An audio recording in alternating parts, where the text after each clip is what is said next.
अतिशय स्तुत्य आणि महत्त्वाच्या कार्यक्रमाला आपण सगळेजण जमलो आहोत। अजिबातच छोटेखानी कार्यक्रम नाही। या कार्यक्रमाला उपस्थित व्यासपीठावरील सर्व मान्यवर, मी मुद्दाम कोणाची नावं घेणार नाही कारण नावं घेऊन जाईल, महत्त्वाच्या व्यक्तीकडे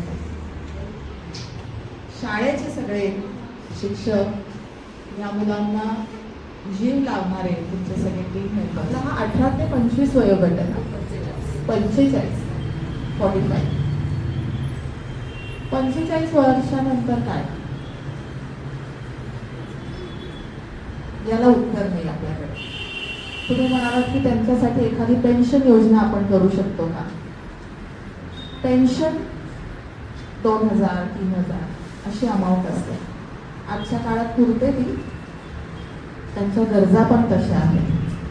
काही औषधांसाठी पैसे लागतात, रोजच्या आयुष्यासाठी पैसे लागतात, ही अमाऊंट कमी। 45 वर्षानंतरच्या व्यक्तींसाठी, जे मानसिक दिव्यांग आहे, त्यांच्यासाठी काहीतरी केलं पाहिजे। सीमाताई यासाठी आली बॅक टू यू। आपण ठरवू काहीतरी, विचार करूया। आता सध्या आमचं बजेटचं काम चालू आहे, त्यामध्ये काही करता येते का बघूया। लॉंग टर्म काही करता येते का बघूया। आणि पुणे महानगरपालिकामध्ये असं आहे की मोबत बांधले जातात, संस्था चांगल्या असल्या पाहिजेत ते टेक ओव्हर करण्यासाठी। समर्पित संस्था जर आल्या तर आपण काही योजना करू शकतो, त्यांच्यासाठी काही हॉस्टेल स्वरूपात की ज्याच्यामध्ये आपण विविध गणेशोत्सव मंडळांना 50,000 रुपयापर्यंतची मदत दरवर्षी देतो।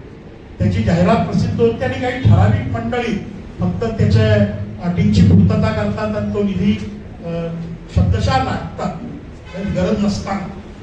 माझी विनंती अशी आहे की शहरातले वृद्धाश्रम, आपल्या शहरातले जे दिव्यांग केंद्र आहे, अपंग पुनर्वसन केंद्र आहे, यांच्यासाठी एक तरतूद करावी आणि यांना लागणाऱ्या वस्तू, पैसे कोणी मागत नाही, यांना लागणाऱ्या वस्तू महापालिकेने द्याव्यात। महापालिकेच्या एवढ्या 5,000 कोटीच्या बजेटमध्ये अनंत गोष्टी आपण अशा करतो की त्याची आवश्यकता नाही, पण मला असं वाटतं की यांना लागणाऱ्या वस्तू जर आपण देऊ शकलो तर तो हा मोठा आधार होईल। वृद्धाश्रमांना, विशेष करून वृद्धाश्रम म्हणण्यापेक्षा ज्येष्ठ नागरिक संघांना सुद्धा काय लागतं, त्यांना कॅरम बोर्ड्स, खेळाचं साहित्य, अशा गोष्टीच ते मागतात, माझ्याकडे मागतात। आता कॅरम बोर्ड सुद्धा 12-15 हजाराचे झाले तो, त्यामुळे किती द्यायचे एखाद्या संस्थेला मर्यादा येते। महापालिकेने सुद्धा ही जबाबदारी स्वीकारून त्यांच्या माध्यमातून हे सर्व करावं अशी माझी महापौरांना विनंती आहे। मला या ठिकाणी उपस्थित आहे। या ठिकाणी आम्ही छोटासा कार्यक्रम घेतला की ज्याच्या सवानी कायमच आम्ही म्हणजे आम्ही दोघेही जण राजकारणात जरी असलो तरी आम्ही कायम 80% समाजकारण आणि 20% फक्त राजकारण करत असतो। राजकारण हे फक्त निवडणुकीपुरतं असते। एकदा निवडणुका झाल्या की आम्ही दोघेही जण कायमच समाजाला वाहून घेत असतो, समाजासाठी जे जे करायचं ते करत असतो।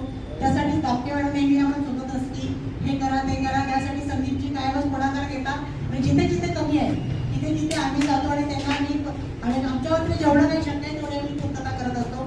आपण नेहमीच एक वाक्यात असतो की देणाऱ्याने देत राहावे, घेणाऱ्याने घेत जावे, घेता घेता एक दिवस देणाऱ्याचे हात घ्यावे। हे जे आम्ही लहानपणी शिकलो होतो त्याचं थोडंसं आम्ही आता आमच्या जीवनामध्ये, आता आम्ही कौटुंबिकरित्या छान आणि स्थिर चालत आहोत, आमची मुलं गावाला लागले, त्यामुळे आता जे काही आपल्याकडे जास्तीच आहे ते आपण समाजाला द्यायला पाहिजे, असंच आम्ही लोक जण काय करत असतो। या ठिकाणी सर्वजण उपस्थित राहिले,